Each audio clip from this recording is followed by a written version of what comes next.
With the official start of spring just days away, you know what that means. Severe weather season is starting up,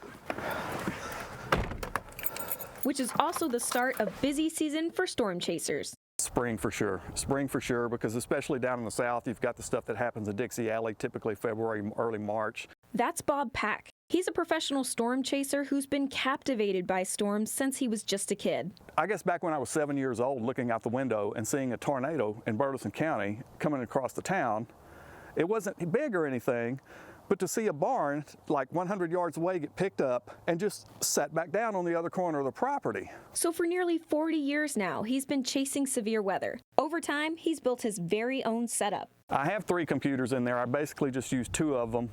One's a backup. Also have a tablet in there. This first computer runs the radar, runs the live video feed. The right computer's National Weather Service chat, mapping, backup radar. Sometimes I put velocities just on that screen alone so I can have a bigger picture of everything. But even when you're a professional, getting up close and personal with these storms can sometimes end with dings in the hood and cracks in the windshield. Down near Del Rio, Texas, 2 or 3 years ago or something, there was an accident right in front of me. We had 2 huge supercells coming out of Mexico, and they had really monster hail in them. In that case, the hail was big enough, no more than I could turn around and start driving away. The sun is shining on me, and I have hailstones, like that size coming down on me. And like the 3rd hailstone that hit me, the windshield just goes. Over the years, there's been a lot to see through the windshield of his truck. When I asked what one of the most memorable things has been, it was witnessing history. Yeah, it's hard to pick out one specific thing. It really is. I wouldn't say it was so really cool, but May 31st of 2013, when we had the largest tornado in U.S. history up in El Reno, 1.6 miles, I believe it was. Chasers like Bob have been through many seasons of severe weather and know what to do to get the best shots while not putting themselves in harm's way. That being said, not everyone should just jump in their car and chase storms. Oh no, it's very dangerous. It's extremely dangerous. I mean, if somebody wants to get into doing something like that, I suggest strongly that they get with somebody that has years of experience, that knows what they're doing out there, has a good track record, and they're going to keep you safe. Storm chasers drive thousands of miles each severe weather season. They visit multiple states and have long days and nights of chasing storms. But for Bob, there's a reason he keeps on going. I love doing it. I just love doing it because, I really want to be out there and be able to make a difference. If it makes a difference, that's what I'm about. I care about people. That's the bottom line. I just care about people. All right, East Texas, I hope you've enjoyed the weather special so far. It's that time to look at the spring forecast. You know what they say? To look forward, sometimes you have to look back. And that's exactly what we do when we're doing our long-range forecasting. Of course, we know the weather patterns repeat, and we know the weather patterns begin to set up in early October. In fact, this was the first storm that we saw for this year's weather pattern. And you know what? It's coming back around. When? How about Easter? So what does it tell us about the Easter forecast? Well, that storm went by around October 4th.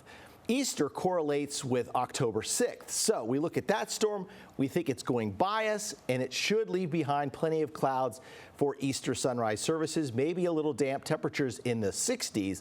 By the end of the day, the clouds are starting to clear off and temperatures should be around 70 degrees. Another big event this spring, of course, is the total solar eclipse, and that occurs on April 8th. And guess what? Texas is in the path of totality. Even Tyler, Pittsburgh, Dallas, through up to 4 minutes of total darkness in the middle part of the day. But we need the sky to be clear. So we look back, October 12th, November 26th, January 9th, and February 22nd. There was a storm going by every time, but not every time did it rain. In fact, that February version of the storm, there was sunshine. But remember, there was an upper-level storm. The weather pattern then can be the same but different. So the April version may include rain and thunder. So here's what I'm thinking. Even if we have morning clouds, remember, you're going to lose the sun's energy. When you lose the sun's energy, you're losing daytime heating. So the warm air at the surface, it no longer rises, cools, and condenses into clouds. So as we get closer to totality, the sky may clear, and we may have a brilliant view with temperatures in the upper 60s, but then it'll cloud back over as the total solar eclipse comes to an end. How about severe weather season? Well, I'm looking at 3 main storms. One that went by in late November, The same one cycled back through mid-January. Remember, we had tornado watches and warnings in the area in mid-January, and then again late February, a version of that storm came through. So what does that tell us about the CBS 19 spring forecast? Well, we know there could be one more good shot of cold air here, so let's go for one more frost in the middle part of April. Severe weather should increase in late April and early May as the jet stream becomes more energized and those storm systems continue to move through. And if that happens, then we should end up with above average rainfall and above average temperatures despite that frost in the middle part of April. I hope you've enjoyed this forecast. If you have any questions, please email me, banthony@cbs19.tv.